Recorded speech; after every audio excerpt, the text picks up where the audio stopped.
salaamullaahi calaykum arooryo suuban dhammaantiin magacaygu waa suhayb deexeeye waxaan ahay asaasaha iyo guddoomiyaha the American English. muuqaalkan haddii alla idmo waxaan idinkula wadaagi doonaa documentary ama dhigaal yar oo ah qaabkii aan luqadaan ku bartay markii aan waxaweeyaan su'aalo fara badan laygu soo weydiiyey qaabkeed adigu luqadda ku baratay sida wanaagsan adigoo aan waddankii ka bixin. waxaan jeclaystay inaan haddii alla idmo muuqaalkan aan idila wadaago. dabayaaqadii 2016 ayaan ku biiray dugsi la oran jiray Burco Academy oo aan halkan aad uga salaamayo halwadeenadii iyo guddoomiyaashiba. waxay ahayd baan filayaa in September bishii 9aad meelaha iskuulka Sheekh Ibraahim baan imtixaan ku galay anigoo waagii hore aan wax luqada aqoonin. waxyaabaha dadka iminka luqada baranaya aan sawirkooda ku tusaaleeyo waxa kamid ah waagaan iskuulka ku biirayay xitaa ma ogeyn in English to ay luqad tahay. يعني waxa kala duwan qofku inuu English-ta aanu garanaynin laakiin waxa ka sii xeel dheer inuu qofka aanu luqadda English-ka aanu luqad jirta baan u aqoon. iskuulkan ku biiray waan xasuustaa markii aan geedka soo galay macallimad bay soo dhaweysay waxay igu tiri hello Suhaib, how are you? kadib dabeetana waxa weeyaan waan yaabay how are you xitaa ma aqoonin.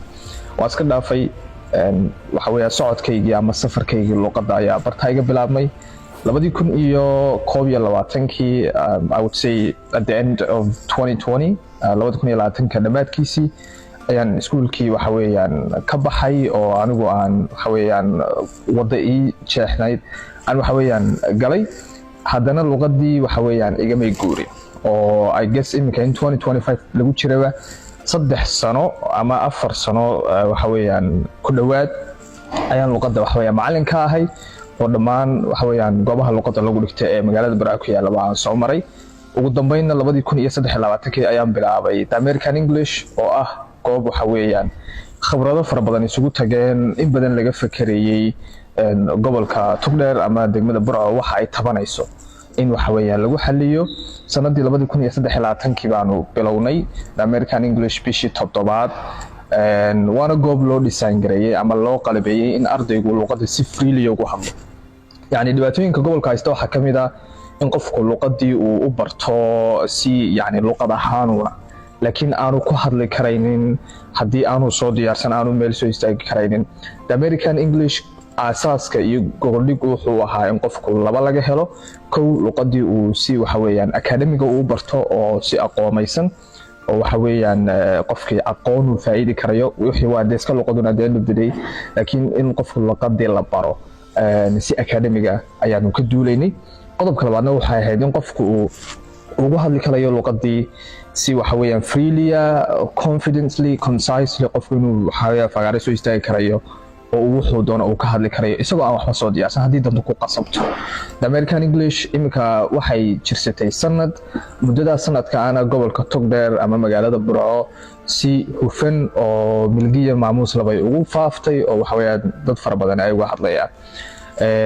haddii aad doonayso inaad luqadda barato oo waxa weeyaan de sanadkan cusub aad doonayso inaad luqadda iska dhisto waliba muddo kooban oo waxyaabaha imika aan waxa weeyaan documentary-ga sameynayaan ka duulay waxa kamid ah in dad badan waxa weeyaan la marin habaabiyay oo leeyahay luqadda waxaad ku baranaysaa 2 sano 3 sano 4 sano qaar dhiganayaan arkay laakiin American English inta uu ka duwan yahay oo maadaama dadku ay kala duwan yihiin wuxuun baa loogu talagalay in waxa weeyaan qofka basiskiisa marka hore la itixaamo oo la eego qofkan bartu marayo.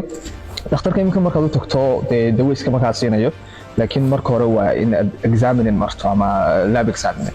marka the American English markaad xafiiska ugu timaado wuxuu hadii alla idmo qaban doonaa inuu ku eego ku qiimeeyo levelka aad u qalantana uu ku geeyo. hadii waxa weeyaan aad hoosta ka soo bilaabantana muddo 9 bilood ayaad ku dhamaynaysaa. hadii aad imtixaanka gasho aad level fiican gaadhana muddo 6 bilood aad ku dhamaynaysaa oo sanadkii iyo 2 sano iyo 4 sanaba meeshii way ka baxayaan. waxaan kaloo waxa weeyaan documentary-gan kaga faa'iideysanayaa inaan idila wadaago inaanu bilownay qaybtii online-ka ahayd oo dad fara badan ay naga soo codsanayeen. college-ku muddada sanadka uu jiray xog ururin buu ku jiray waxyaabaha qaybta online-ka ka khaldan si loo xalin karayo waana ku guuleysanay inaanu ururino xogta maantana aanu bilowno qaybta online-ka.